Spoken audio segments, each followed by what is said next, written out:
FIFA have reportedly held serious discussions about expanding the 2030 World Cup to 64 nations, a move that would represent one of the most radical changes in the history of the competition. The global governing body is already set to implement a 48-team format at the 2026 tournament in the United States, Canada, and Mexico, but fresh talks suggest that the appetite for further expansion is strong within the corridors of power. Such a shift would redefine the scale of the world's most watched sporting event, bringing new opportunities and challenges for football's global future. The idea of expanding the tournament to 64 nations stems from FIFA's long-standing vision of football as a truly global sport. By adding more teams, the organization argues, the competition becomes more inclusive, giving nations from Asia, Africa, Oceania, and other emerging regions a chance to experience the magic of the World Cup. For decades, smaller footballing nations have complained that qualification is near impossible, with only a handful of slots available outside Europe and South America. Expanding the tournament further would ease some of these grievances and ensure that more countries feel represented on the biggest stage. However, the scale of the tournament would become immense. A 64-team World Cup would require careful planning to ensure logistical feasibility. The current 48-team model already stretches the tournament to 104 matches, which is a massive jump from the traditional 64 games. Expanding to 64 nations would likely increase the number of fixtures further, raising questions about player fatigue, scheduling, and the overall quality of the matches. Critics argue that the World Cup risks becoming bloated, with too many one-sided games that could dilute the spectacle. The tension between inclusivity and sporting quality has always been at the heart of FIFA's expansion debates, and this proposal brings that conflict into sharper focus.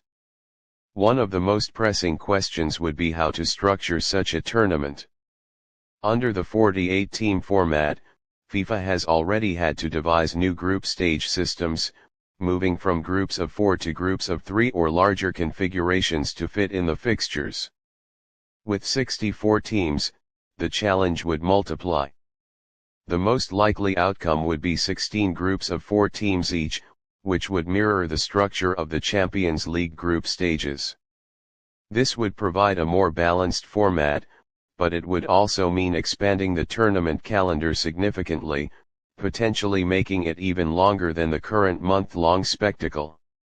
For broadcasters, sponsors, and fans, a longer tournament might be appealing, but for clubs and players, it adds significant strain in an already congested football calendar. Financial motivations cannot be ignored in these discussions. Every additional team, every extra match, and every new market brought into the World Cup represents more television rights, sponsorship opportunities, and ticket sales. FIFA has long been accused of prioritizing financial growth over the integrity of the competition, and critics are likely to see this potential expansion as another example of that. Yet, for FIFA, the numbers are compelling.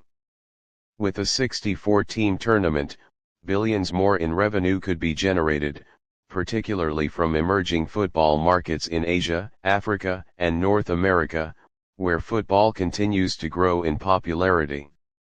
From a sporting perspective, there are arguments both for and against the move.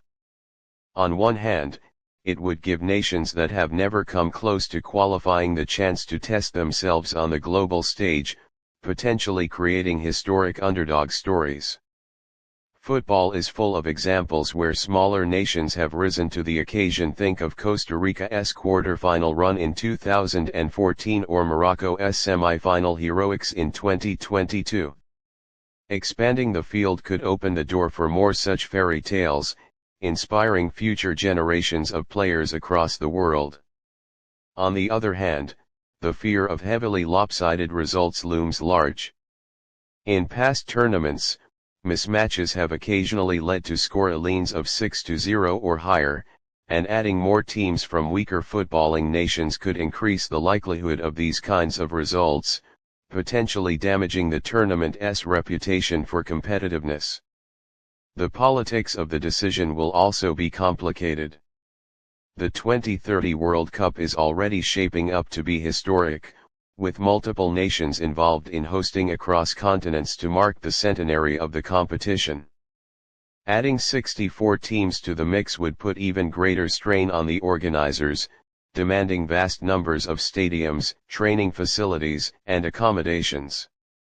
While joint hosting spreads the burden, it also requires unprecedented levels of coordination and planning. FIFA's leadership would have to weigh whether such an ambitious expansion could realistically be managed within the available infrastructure. Player welfare is another critical issue. Top-level players already endure a grueling schedule of domestic leagues, continental competitions, and international fixtures. Adding more games to the World Cup could push some athletes beyond their physical limits, raising the risk of injuries and burnout. While FIFA may argue that larger squads or rotated line-ups could mitigate this, clubs are unlikely to be pleased with their star players being stretched further, especially when the club game finances much of global football's ecosystem. Fans, too, are divided. For many, the romance of the World Cup lies in its exclusivity and the idea that only the very best nations qualify. If nearly every country has a realistic chance of making it, the achievement of reaching the finals may lose some of its prestige. However, for fans in nations that have never been represented, the excitement of finally seeing their team on the global stage cannot be underestimated. Expanding the tournament could turn football into an even more powerful global connector, giving millions more fans a reason to celebrate. Ultimately, the decision over whether to expand to 64 nations will test FIFA's balance between inclusivity, quality, and practicality. It represents the natural extension of the governing body's vision to globalize football further, but it also poses risks that could fundamentally alter the character of the World Cup. Supporters will hail it as a chance to unite the world through sport, while skeptics will view it as a financially motivated gamble that could weaken the tournament's competitive integrity. With the 2026 edition still yet to be played under the expanded 48-team format, FIFA's discussions about pushing even further highlight its ambitious and controversial direction.